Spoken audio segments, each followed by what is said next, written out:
grupo de estudo e pesquisa Espírito e Grupo. Aqui foi, né, Marcelo? Em Guarulhos, né? O tema de hoje é o objetivo da encarnação. Faça presente, uma boa tarefa para todos nós.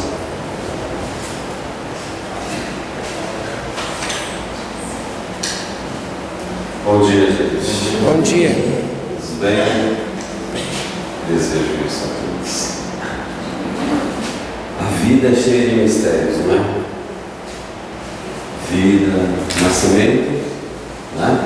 A chegada de um bebê sempre nos impressiona, nos desenvolve sentimentos de afeto, de afeição, não é assim? A família cresce, mas também tem as perdas, as partidas, né? Então a perda de um ente querido também nos entristece, nos provoca reflexões do porquê. Não obstante a gente saber que, estando vivos, todos morreremos. Acho que não é um segredo para ninguém aqui, né? Que todos os seres vivos, inclusive os homens, o ser humano, eles também têm um ciclo, né? Quando esse ciclo ele se dá, né? Daquele jeito que nós conhecemos como sendo natural. Nasce, cresce, reproduz, envelhece e morre. Então, o ciclo natural do ser humano, do ser vivo. Todos nós passamos por isso. Mas quando você enfrenta situações, né? Nascimento, a chegada de alguém, as situações e circunstâncias pelas quais nós estamos sujeitos, doenças, né? Revés financeiro e uma série de outras coisas que constituem a existência. Na verdade, quando nós vivenciamos esses problemas, essas situações, nos perguntamos por quê? Com que finalidade tudo isso ocorre na nossa vida? Qual o propósito de tudo isso? Afinal de contas, Deus é soberanamente justo e bom, e sendo Ele soberanamente justo e bom, porque estabeleceu para nós, para a nossa vida, né, essas situações e circunstâncias. Qual a finalidade de todas elas? Quando nós nos debruçamos sobre essas questões, naturalmente elas nos convidam a estudá-las e a buscar compreendê-las, para exatamente nos fortalecer e buscar entender o sentido de tudo isso. E, naturalmente, quando passamos por situações de dor e sofrimento, o nosso olhar, a nossa busca se torna cada vez mais intensa em razão do divino. É quando nós nos voltamos para a religião, para a religiosidade, para as questões espirituais. Buscamos respostas em Deus. Nos aproximamos cada vez mais dele nessas horas. E naturalmente, se as respostas não vierem, ou se essas respostas elas não nos abarcarem as dúvidas, nós podemos nos entristecer, nos recolher, ou podemos nos revoltar, até mesmo contra o próprio Deus. Por que disso? Se fosse de fato, se este ser que me apresentaram fosse de fato justo e bom, ele não permitiria que isso acontecesse comigo. Questões como essa e outras tantas que fazem parte da nossa existência só encontram uma resposta lógica e racional quando nós buscamos compreender o sentido da vida. E é com base nisso que nós vamos trabalhar exatamente esse tema de hoje, o objetivo da encarnação dos Espíritos. Para tanto, está ruim a imagem, não está? Acho que é o reflexo da... Agora ficou bom. Agora ficou bom. O reflexo de lá da luz. Existe uma passagem bíblica que está narrada em João, capítulo 3, versículo 4. Existem várias outras passagens, mas essa específica. porque trata-se de uma pergunta feita por um doutor da lei, chamado Nicodemos. Doutor da lei era alguém que tinha um conhecimento profundo da lei de Deus, da lei divina, né? Da Torá, como era conhecido, né? Os ditos do Senhor da época, né? Antes de Cristo. Nicodemos então pergunta, no encontro com Jesus, ele vai perguntar: como pode um homem sendo velho ser gerado? Como pode um homem velho ser gerado? Porventura, pode entrar pela segunda vez no ventre de sua mãe e ser gerado? Ou seja, qual é a possibilidade de um homem sendo velho retornar novamente? Bom, o que nos chama a atenção na pergunta que podemos é exatamente o porquê da pergunta, né? Porque a pergunta não diz respeito a é possível voltar? Ele não está perguntando sobre isso, ele está perguntando como é que isso se dá? Ou seja, a ideia do retorno da alma, ela era algo presumível e aceitável por determinados grupos de estudos, né? Grupos religiosos, alguns estudiosos, alguns espiritualistas daquela época, não é? Entre eles, por exemplo, os fariseus. Ok?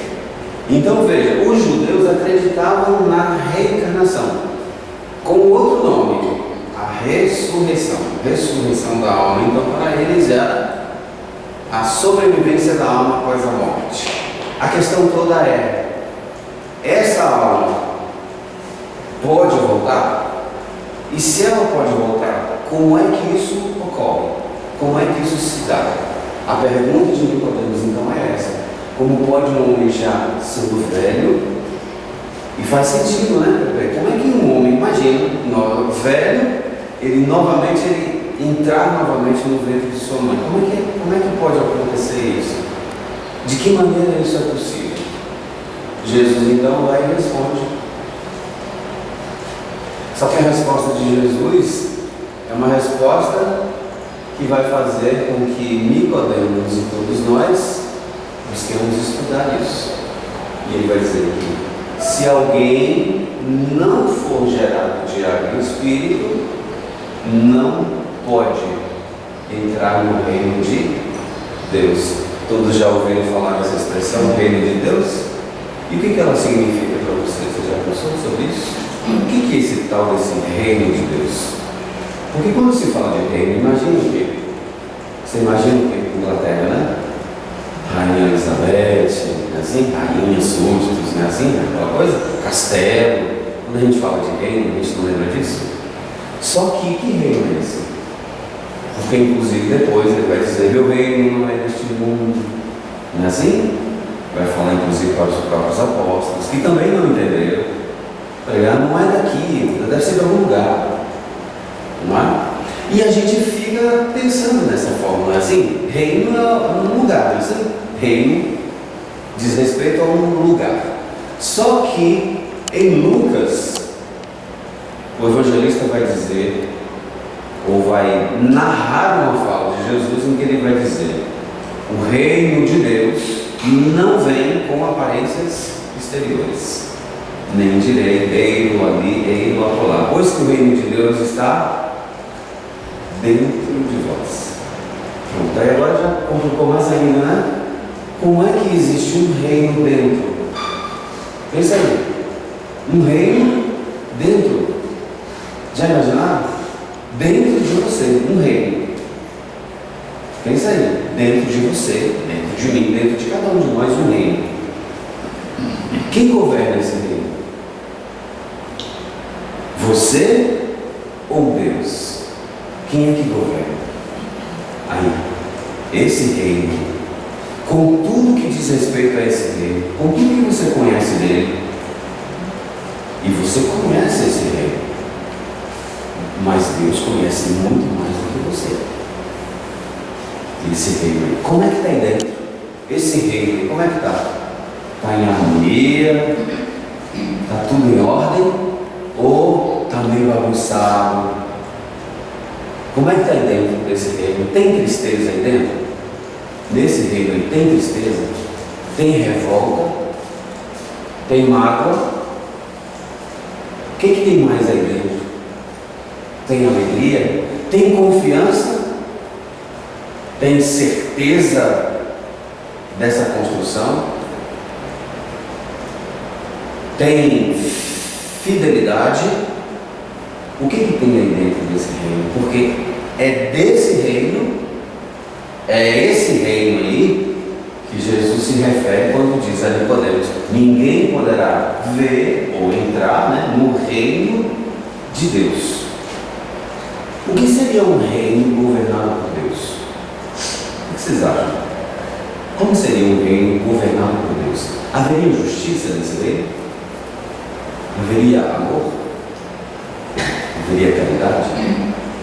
Benevolência? Nesse reino governado por Deus, é possível pensar em injustiça? Tem justiça dentro de você? Tem julgamentos? Rótulos? Tem isso aí dentro aí desse reino? Tem de tudo, né? Então, o que nós precisamos fazer para conformar esse reino onde eu governo, com o reino de Deus? O que a gente precisa fazer? Quando você não sabe uma coisa, o que você faz? Quando você entra na escola, você entra aprendendo tudo, você já entra sabendo de tudo? O que você tem que fazer? Estudar, não é? Não estudar? E depois que você aprende, você continua estudando aquilo que você já aprendeu? Não, você passa para o próximo, não é assim? Você vai para frente, não é assim? Segunda série. Aí você vai, chega na segunda série, não é o final, né? Aí depois da segunda tem a terceira. E assim sucessivamente, não é assim? E aí você, à medida que você vai passando das séries, você vai enriquecendo de informações, de valores, não é assim? Não é desse jeito? O que acontece com o reino de Deus? Por que Jesus diz: se alguém não for gerado da água do Espírito, não pode entrar no reino de Deus? Todos entraremos no reino de Deus. Mas para isso, Deus estabeleceu um processo. Esse processo pelo qual Deus estabeleceu para que todos os seus filhos chegassem ou cheguem ao reino dos céus, nós conhecemos como nascer de novo, ser gerado de novo, ser gerado da água e do Espírito. Por que água e Espírito? A água, à época, era considerada como sendo um elemento primordial da vida. Tanto que nós vamos ver passagens: e o Espírito de Deus pairava sobre as águas, e o firmamento se deu sobre as águas, e assim várias outras passagens. Por quê? Porque a água é esse elemento que dá origem à vida. E o Espírito? Quando Jesus se refere ao Espírito, ele compara o Espírito ao vento. Aliás, no hebraico, a palavra que dá origem ao vento e a palavra que dá origem ao Espírito é a mesma. Tanto que na simbologia do Antigo Testamento, quando o primeiro homem é moldado, o Adão, todo mundo já lembra dessa história, senão assistiu o filme, né? O Lego é uma coisa que todo mundo já ouviu falar. Quando Deus molda o primeiro homem, o que ele faz? Ele pega um pedaço de barro, molda um boneco e sopra ali nas narinas um sopro de vida, que seria a alma ou o Espírito. O soprar, o vento, né? Sopra ali nas narinas um sopro de vida. Por quê? Porque o homem, e aí a gente vai aprender isso na doutrina espírita, que o homem é um composto de espírito, perispírito, que é o corpo espiritual, o elo de ligação do espírito com o corpo material. Então é espírito, perispírito e corpo. Espírito, perispírito e corpo. Né? Unido isso aí é homem. Homem no sentido de ser humano. Tá? No sentido de ser humano.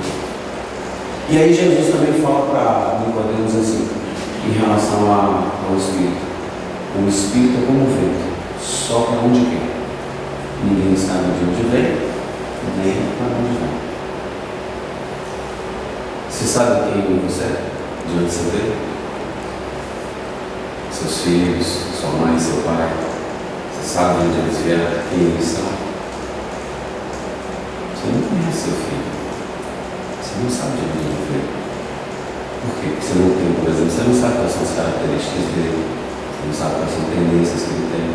Você vai descobrindo a partir do momento que você vai convivendo com ele. Você vai descobrindo isso. A mesma coisa a respeito de você, não?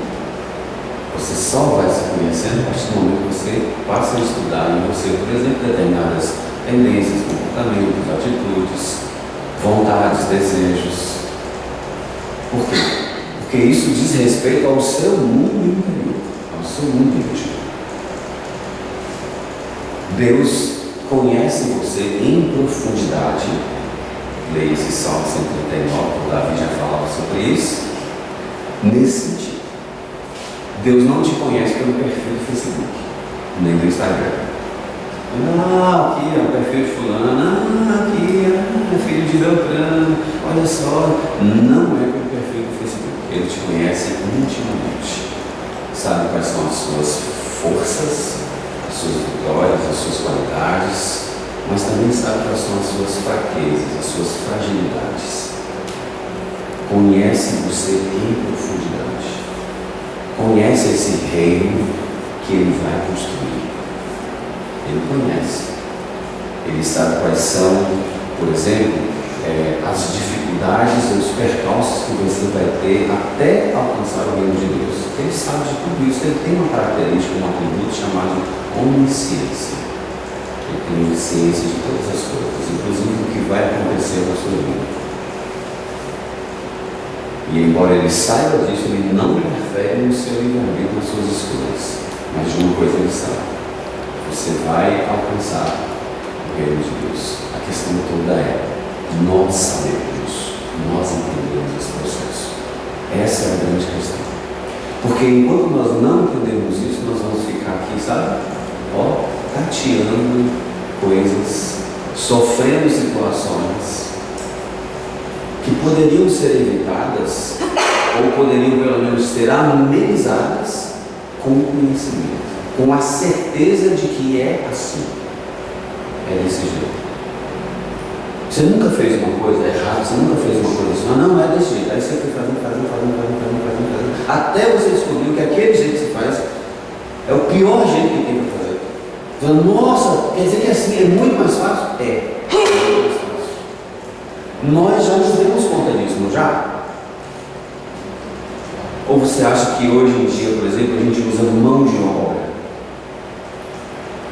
Nós já nos demos conta do quanto a inteligência é capaz de minimizar, por exemplo, os efeitos de um trabalho braçal. Nós não descobrimos? Caramba, antigamente isso aqui era feito de tal forma, hoje é desse jeito. Nossa, é muito fácil, facilitou demais a nossa vida. Assim também em relação, em razão das coisas espirituais, das coisas religiosas. Nós vamos mergulhando nesse universo e vamos entendendo o sentido das coisas, e à medida que nós vamos entendendo, a gente vai se libertando da ignorância que nos amarrava ali, sabe? Em processo ali, em não aceitação de situações e circunstâncias.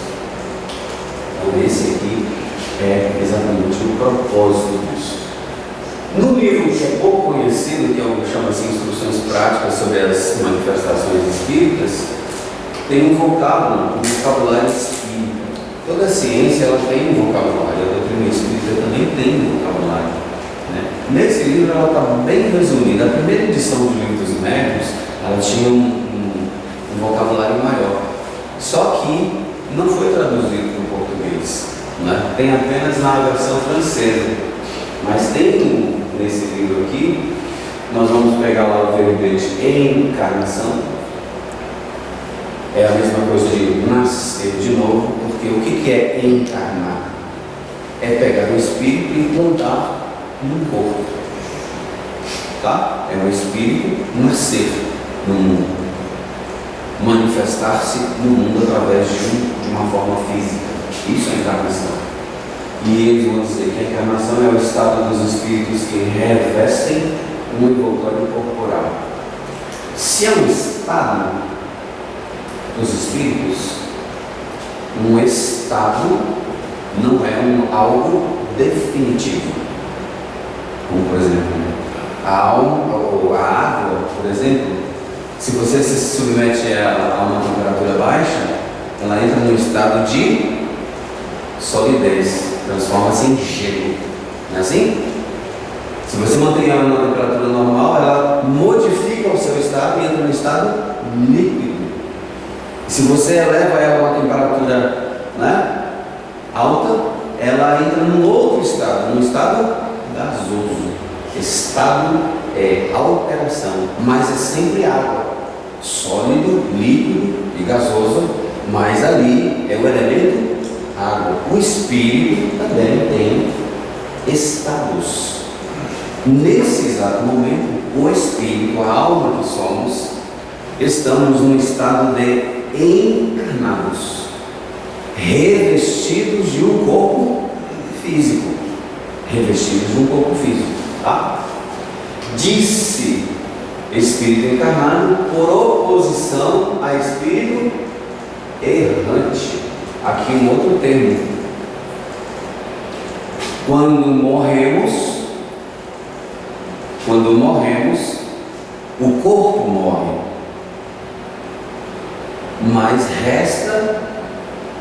Lembra lá que o corpo, o homem é formado de 3 partes: espírito, perispírito e corpo. A única parte aqui que está sujeita à lei de destruição é o corpo. É o corpo. Lembra lá da simbologia? Deus moldou um boneco de barro. O barro é matéria. A matéria, ela passa por vários estados. Ela se altera.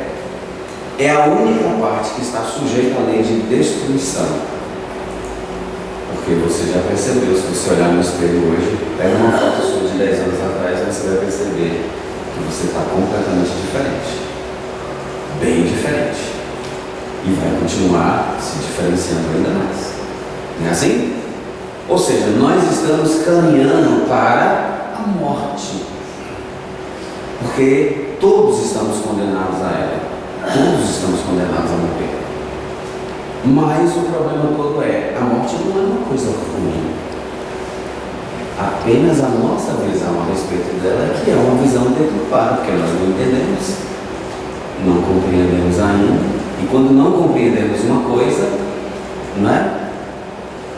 Porque aquela coisa nos causa, nos choca, nos traz um impacto negativo, a gente vê aquilo como algo ruim, como algo negativo.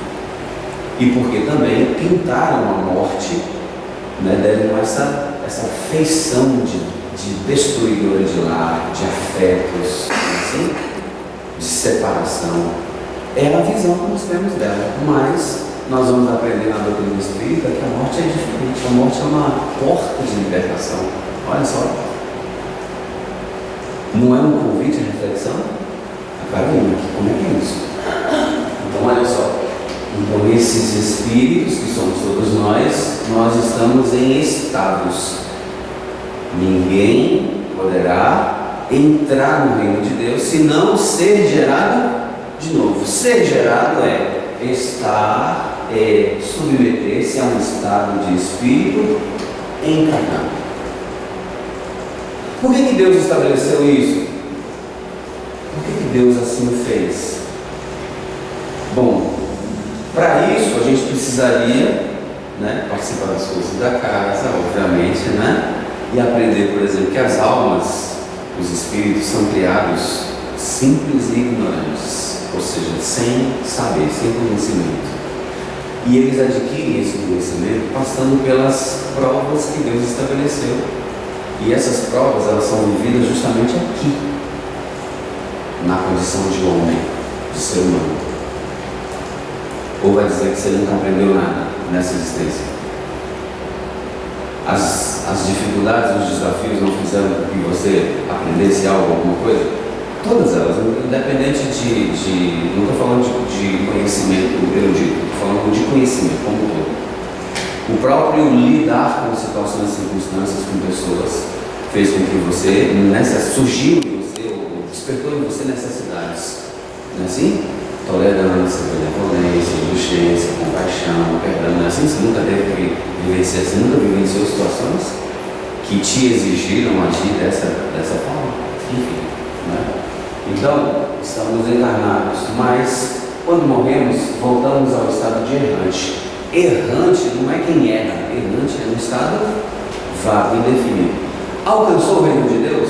Não. Então é espírito em caminhada, peregrino.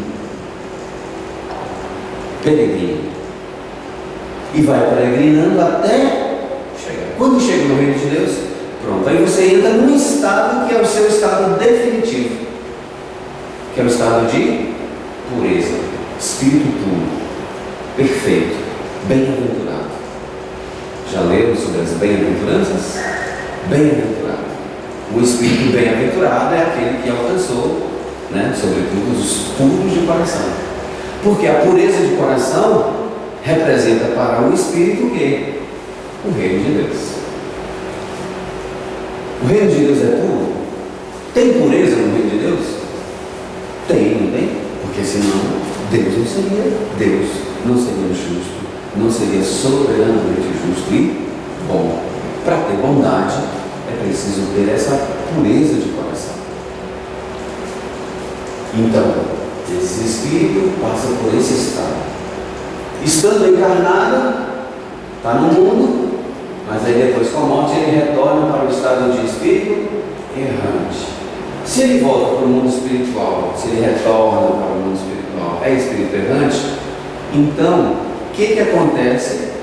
Ele vai ter que submeter-se a uma nova existência, à prova de uma nova existência. Submete-se novamente a uma existência, a um conjunto de vicissitudes. Vai sofrer essas vicissitudes, mas sofrer essas vicissitudes tem uma finalidade, um propósito: desenvolver o reino de Deus, que não é fora, não é um lugar, é uma consciência a respeito de Deus, desse próprio Deus. Os espíritos são errantes nos intervalos de suas diversas encarnações, de nascer de novo, e a encarnação pode dar-se na Terra ou em outro mundo. Vocês têm dúvida de que existe vida fora daqui da Terra? Ou vocês acreditam que a vida só se deu aqui na Terra? Deus fez esse universo inteiro, né? Bom, se fosse assim, eu já colocaria em questão a inteligência divina, a inteligência suprema, né? Então não seria tão inteligente assim. Porque ninguém em sã consciência constrói, 200 casas, e delega apenas uma para que ali exista a vida. E as outras 199 foram feitas para nada. Então, se nós raciocinarmos, nós vamos perceber que a Terra, e observe a Terra, ela não é assim, ela não é destaque nem pelo seu tamanho, nem pela sua localização. Porque nós já temos informações, por exemplo, de que a nossa Via Láctea, a galáxia da qual nós pertencemos, é uma das menores. Aliás, o termo galáctica, que é em grego, significa leite, que é pequena mesmo, sabe? É incipiente, é bem pequenininho. Existem galáxias muito maiores do que a nossa. Estou falando de galáxia, não estou falando nem de sistema solar. Mas na nossa galáxia, só na nossa galáxia existem aproximadamente, hoje já tem dados científicos a respeito disso, astrofísicos, que existem na nossa galáxia aproximadamente 200 bilhões de sóis. São 200 bilhões de sóis, não são 200 sóis, 200 bilhões de sóis, cada um deles carregando em si um conjunto de planetas. E essas informações, apesar de nós sabermos delas, não basta apenas saber. elas implicam na nossa vida, na nossa maneira de ver as coisas, no sentido que damos à vida. Porque implica, por exemplo, na forma como você vê. Não faz sentido isso. Todos aqueles que debruçamos sobre essas questões, nós nos perguntamos, não faz sentido só eu sofrer nesse universo? A gente acha que às vezes a gente veste a carapuça do vitimismo. Não é possível. Só comigo não é possível isso. Né? Nesse universo inteiro. Quantos habitantes temos na Terra hoje? Em torno de 7 bilhões? Por aí, né? 7 bilhões de encarnados. Imagina, 7 bilhões de pessoas encarnadas num planetinha que é pequenininho. Imagine outros tantos. Júpiter, né? Por exemplo, que é muito, mas muito maior do que a Terra. Enfim. Kardec então pergunta na questão 132 de Livro dos Espíritos: qual o objetivo da encarnação dos Espíritos? Nicodemos pergunta, né, como é que o Espírito encarna? Como é que pode um homem já estando velho ser gerado de novo no ventre da sua mãe? Aí Kardec me pergunta: com que finalidade isso ocorre? Ele também não está questionando aqui a existência da alma, a sobrevivência dela após a morte. Ele não está questionando isso. Aqui é qual a finalidade, qual o objetivo, por que Deus nos criou e estabeleceu esse meio, esse método de crescimento dessas almas que somos todos nós. É uma imposição divina. É uma imposição divina. Lembra a resposta de Jesus? Ninguém poderá ver o reino de Deus senão ser gerado da água e do Espírito. Ou seja, ele está falando a mesma coisa. Ele está dizendo assim: olha, Deus impôs. É uma imposição. Não tem um único Espírito que não se submeta a esse processo. Porque Deus não consultou os homens para formular as suas leis. Ele é perfeito? Se ele é perfeito, as suas leis também o são. E uma coisa perfeita não precisa ser remediada, nem modificada. Precisa? Se ela é perfeita, o perfeito não precisa ser alterado. Não é assim? Nós nos submetemos a ele. Nós fazemos uma coisa, vamos seguindo daquele jeito, até você descobrir uma nova maneira, uma maneira mais fácil de fazer aquilo. Não é assim? Aí naturalmente o que você faz? Abandona aquele jeito que você fazia, que dava mais trabalho, que era mais custoso, e adota um novo método. Então quem tem que se adequar à lei somos nós, e não Deus adequar-se à nossa vontade, às nossas necessidades. É o contrário. Então é uma imposição divina, a encarnação, com fim, com finalidade. Qual é a finalidade? Fazê-los chegar à perfeição. A gente poderia mudar essa palavrinha aqui. Fazê-los entrar no reino de Deus. Fazê-los alcançar a perfeição. Fazê-los herdar a vida eterna, que são palavras que estão, inclusive lá no Velho Testamento, mas que traduzem a mesma coisa. O mesmo objetivo, a mesma unidade. Mas essa palavrinha é uma conjunção adversativa. Tá? Conjunção adversativa é quando eu quero enfatizar alguma coisa. Tá? Mas ele estabeleceu esse método, é uma imposição divina. Mas para alcançarem essa perfeição, porque esse processo nos leva à perfeição. Mas para alcançar essa perfeição, Deus estabeleceu provas. Todos nós, os espíritos criados por Deus, seus filhos, precisamos submetermos a provas. Essas provas, elas são vicissitudes da existência corporal. Vicissitudes da existência corporal.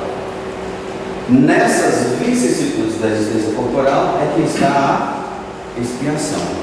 O que é expiação? castigo. Você já se sentiu castigado por Deus? As provinhas da vida.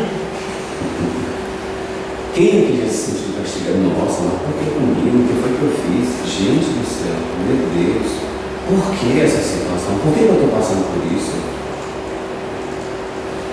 Não é assim? A gente pergunta, nos questiona isso. Então, olha só, para alcançar essa perfeição, e aqui uma coisa, se eu confio no processo, se eu confiar no processo, eu me submeto a ele. Eu me submeto a ele. Se eu confiar no processo. E aí, se eu não confio, eu fico também na dúvida, né? Faço ou não faço? Faço ou não faço? Mas será que dá certo assim? E aí, naturalmente, você vai perceber que você só vai se dar conta quando você experimenta, não é assim? Caramba, é verdade, deu certo. Aí, pô, mas não deu certo, caramba, não deu certo. Vocês lembram que o nome do descobridor da lâmpada, vai ter, gente? Thomas Edison, antes de chegar à descoberta da lâmpada, ele fez vários experimentos que não conduziram a ela. E olha só que interessante, ao invés de ele falar assim, ó, errei várias vezes, ele falou assim, olha, eu descobri, por exemplo, 99 possibilidades de não chegar a isso.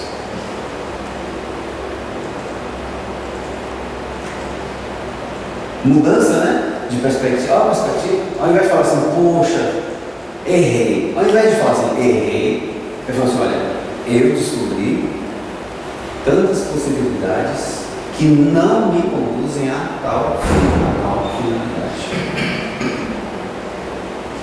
Mudança de perspectiva, mudança de olhar. Visa ainda outro fim à encarnação, que é o de pôr o Espírito em condições de suportar a parte que ele toca na obra da criação. Então, todos nós temos parte na obra de Deus. Deus conta com cada um de nós. Deus conta com cada um de nós na construção desse reino. E no mundo, Deus não tem outras mãos senão as nossas. Ele se vale delas. É por isso que você vai sempre ter a oportunidade de amparar, de ajudar, de fazer uma prece por alguém que necessita. Porque esse movimento é Deus agindo por você, em razão do seu irmão, do seu semelhante. Então essa é uma outra finalidade da encarnação dos Espíritos. Fazê-los chegar à perfeição. Como é que eles chegam a essa perfeição? Submetendo-se a vicissitudes da existência corpórea. Vicissitudes da existência corpórea é você viver as vicissitudes inerentes ao contexto social, às situações, circunstâncias, ao organismo físico. Mulheres têm determinadas vicissitudes, homens têm outras, do ponto de vista físico, mas do ponto de vista físico também, todos nós estamos sujeitos a doenças, não estamos? Essas doenças, por exemplo, elas representam para nós vicissitudes da existência corpórea. E o que elas despertam em nós? A maneira como você lida com elas, se com revolta, se com indignação, se com inconformação, ou se com resignação, coragem, confiança. Isso desperta, né? Porque veja, a vida do Espírito é uma vida puramente moral. Porque o Espírito não tem corpo, então não tem dor. Não tem dor física, porque não tem mais o organismo físico. Mas tem dor moral, tem sofrimento moral.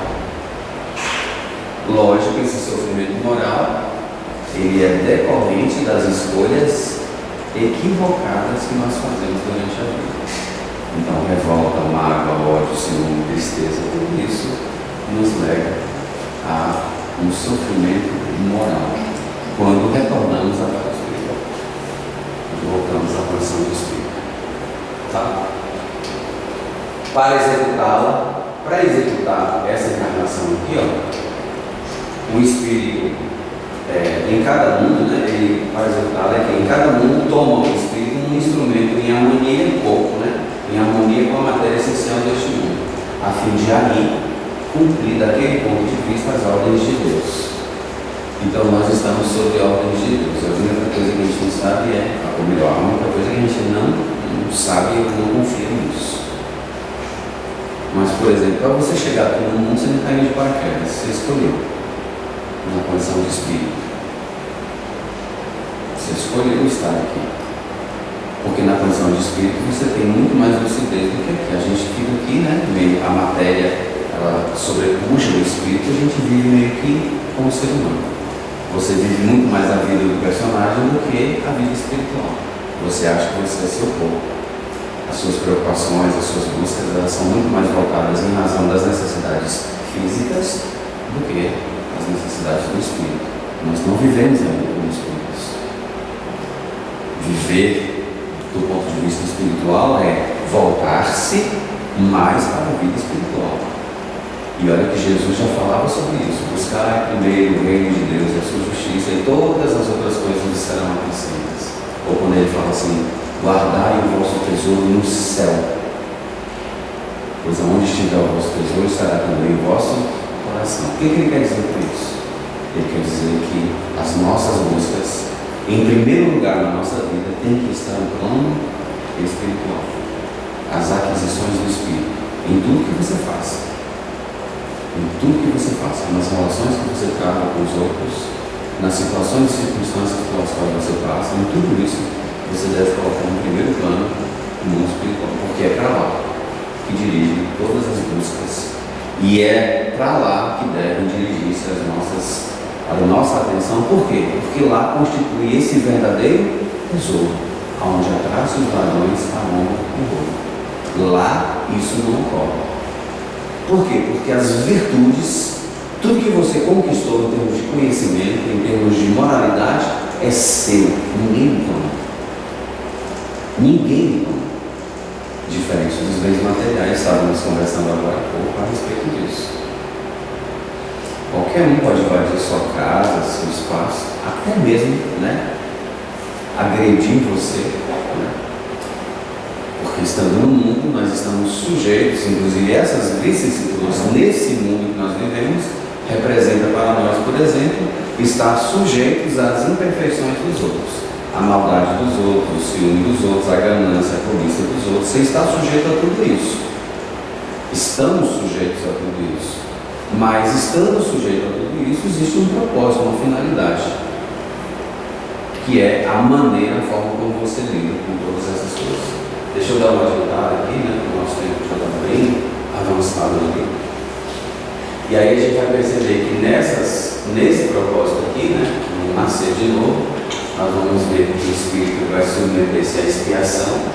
Ou seja, o que acontece quando você é reprovado numa matéria? Tem que repetir de novo, não é isso? Repete para uma matéria. Não é um sofrimento que tem que repetir? Não é um sofrimento? É um sofrimento, Isso é a expiação. Então, toda vez que o Espírito falha numa prova, ele tem que repetir a prova. Repetir a prova significa para ele uma expiação. E aí, essa repetir a prova pode ter implicações. Por quê? Porque a falta cometida pode ocorrer, pode causar consequências a ele e a outras. Então, por exemplo, uma pessoa que nasceu, aí chegou aqui, se demandou para o lado do crime. E aí, por conta disso, ele acabou assassinando uma outra pessoa. Então, criou consequências para si e para outra. Porque eu interrompi a vida de alguém. Então, eu falhei na prova, mas eu falhei e ainda teve um agravante que foi: causei consequências a outras. Tem uma passagem na Bíblia, inclusive, que Jesus fala sobre isso, quando os apóstolos perguntam assim: por que dizem os escribas ser necessário que Elias volte? Lembra de Elias, que era João Batista? João Batista era o Elias que havia de vir. Jesus está se referindo a ele. E aí Jesus fala assim: Elias há de vir de reestabelecer todas as coisas. Se o Elias haveria de vir reestabelecer todas as coisas, significa que ele então desestabeleceu, porque senão não haveria necessidade dele reestabelecer, colocar na ordem, colocar em ordem, porque existe uma regra no universo: toda vez que você suja, você tem que limpar, é você que limpa. Então causei um dano numa existência, retornei ao mundo espiritual, percebi que fiz besteira, solicito nova existência, mas eu sei que essa nova existência tem um agravante agora, que foi a falta da vida anterior. Essa existência agora representará para mim, uma expiação, repetir a prova, com as implicações causadas pela falha da prova. Venci a prova, então não tem expiação, tem novas provas. Não é assim? Cumpri os requisitos da primeira série, não preciso repetir nada, vou para a segunda. Cumpri, vou para a terceira. Cumpri, e assim sucessivamente. Assim também é com a encarnação. Falhou nessa daqui, não tem que repetir. E aí repete com as implicações da falta daquela prova escolhida pelo Espírito. E lembrando que é uma escolha que o Espírito faz. É complicado entender, gente? E por que a gente reclama da vida? Porque comigo, o que foi que eu fiz? Meu Deus, não é possível isso. Por que a gente reclama tanto? Porque a gente ignora o processo. Não é assim? O que sofre, né? Dói, né? Quem sofre as consequências de quem erra somos nós. Não é o outro, somos nós. As misérias daqui são, pois, expiação por seu lado efetivo e material, e provas por suas consequências morais. Porque lembra? Consequências morais. Você faz um erro, você comete um erro, fala uma palavra mais dura, áspera com alguém, e caramba, não precisava ter feito isso. Não vem a dor? Não vem a consciência, não tem a chamada, caramba, não precisava ter feito isso. Não vem o remorso? Poxa, e agora? Aí você tem que ir. Aí o que você faz? Você fala, eu sou assim mesmo, pronto. Não. Quando você tem consciência, aí você volta e fala assim: fulano, me perdoe, me desculpe, eu não estava bem, tá bom? É isso. Por isso que Jesus fala assim: reconcilia com o teu adversário, que está se meio caminho. Lembra dessa parte? Reconcilia com o teu adversário. Por quê? Porque não tem agressão, não tem intolerância no reino de Deus, não tem maldade no reino de Deus. Portanto, eu preciso voltar para esse mundo interior e corrigir tudo isso, para que eu possa me afinizar com o outro, porque Deus, nesse reino íntimo, Deus é o outro. E quem tem que se afinizar sou eu com ele, e não o contrário. Por isso que é uma construção íntima. E para que isso ocorra, veja, você consegue resolver os problemas do seu reino íntimo nessa existência? Você consegue sair daqui puro, sem raiva, sem mágoa, sem ódio, sem inveja, sem ciúme, sem tristeza? Você consegue? Digamos que você vai viver até os 80 anos. Até lá, você acha que você consegue dar conta de tudo isso que está aí dentro? Não consegue. O que você vai precisar? Nascer de novo.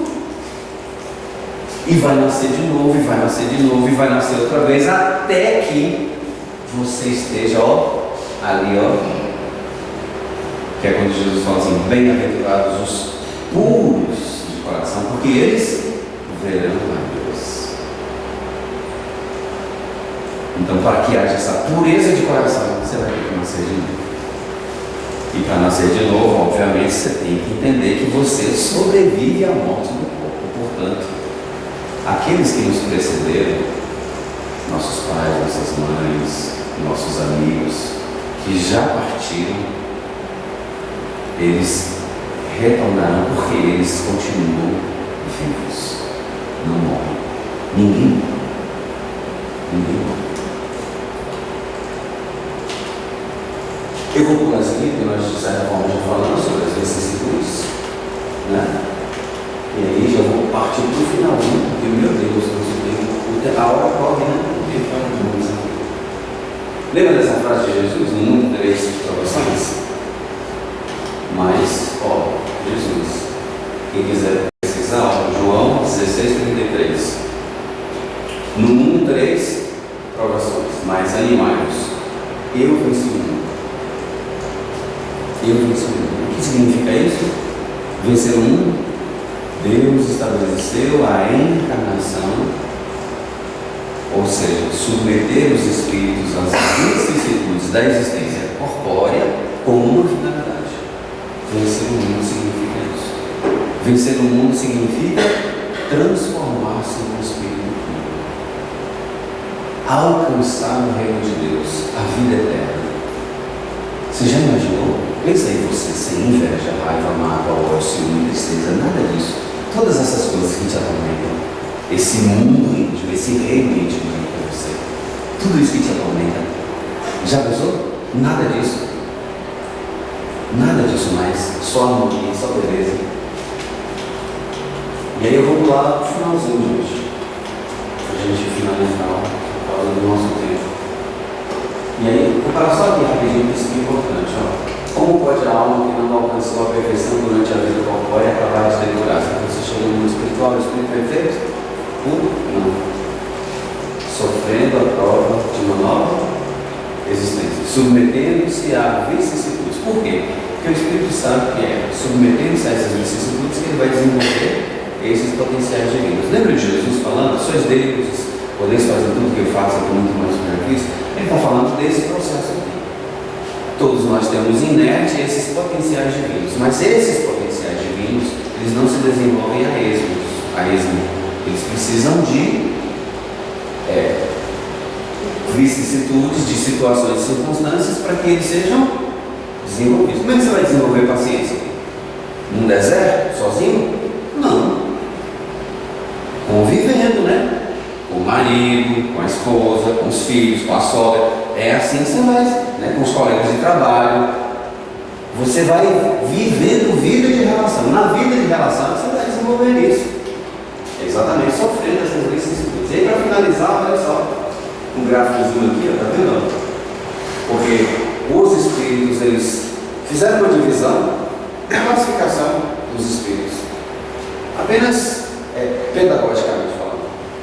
Então nós temos aqui os espíritos imperfeitos, ó, os espíritos de terceira ordem, eles estão aqui, ó, eles estão sujeitos a missões. A palavra missão, ela pode ser utilizada no sentido amplo e no sentido restrito. No sentido amplo seria todos.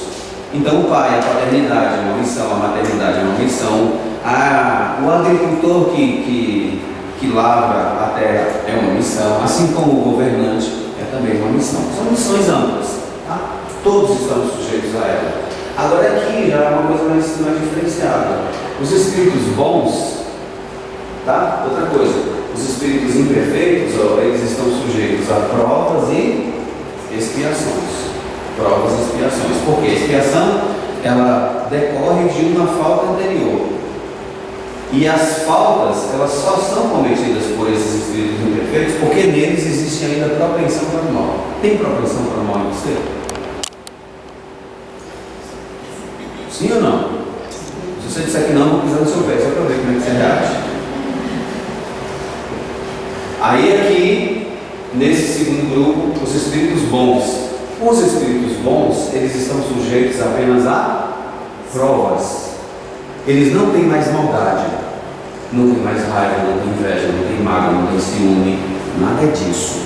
Eles só têm um desejo do bem. Só que eles podem encarnar nos mundos de expiação e prova, portanto, entre os espíritos imperfeitos, em missão. Mas essa missão ela já tem um aspecto mais restrito. Um Buda, um Gandhi, Mahatma Gandhi, por exemplo, são espíritos missionários. Você percebe, né, justamente pela vida do espírito.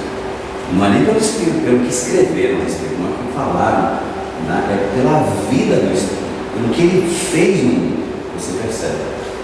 Então, esses espíritos aqui, ó, mas mesmo esses espíritos bons, quando entraram aqui, como eles são espíritos ainda errantes, porque eles estão no estado indefinido, não são espíritos puros, o estado dele é errante, então essas encarnações, mesmo nos mundos inferiores, elas representam para eles como provas. Allan Kardec, por exemplo, é um espírito missionário, encarnou aqui como em situação de prova.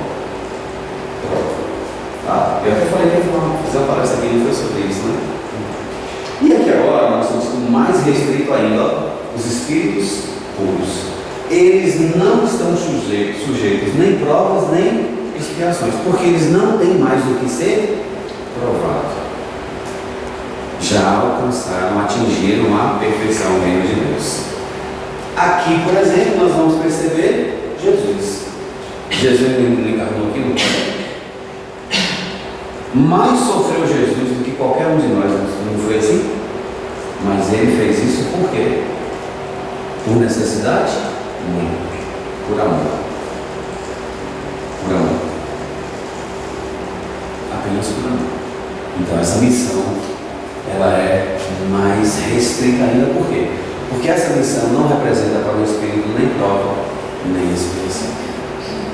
Entenderam por que Jesus, inclusive, é confundido com o próprio Deus em algumas religiões? Porque a gente não consegue imaginar um espírito nesse estado. A gente não consegue imaginar um espírito bom, que não sinta mais ciúme, raiva, inveja, mágoa, ódio, tristeza, né? Não é possível. Não é possível. É possível. Né? No mundo tereis provações, mas tende bom ânimo. Eu venci o mundo. Eu me tornei espírito puro. Assim também todos nós. A questão toda é entendermos esse processo.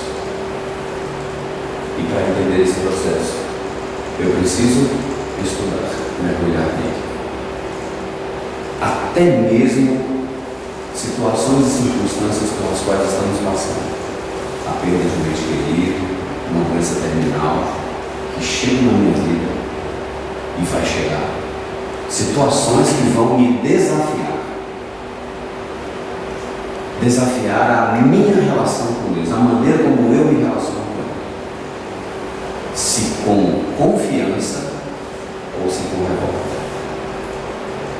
Se com indignação, inconformação ou se com resignação. Fé. E tudo isso com um propósito que é lindo, gente, é muito lindo. O propósito, quando nós nos despertarmos para isso, você vai ver assim, nossa, Deus é realmente essa perfeição. Por quê? Porque estabeleceu meios que não há um único espírito, uma única alma que não se tornará um espírito puro. Então o processo ele é perfeito. Perfeito. Para a esperança das mães que, por exemplo, perderam seus filhos, para a esperança dos filhos que perderam suas mães, seus entes queridos. Porque essa esperança precisa estar viva, acesa em todos nós. Um ótimo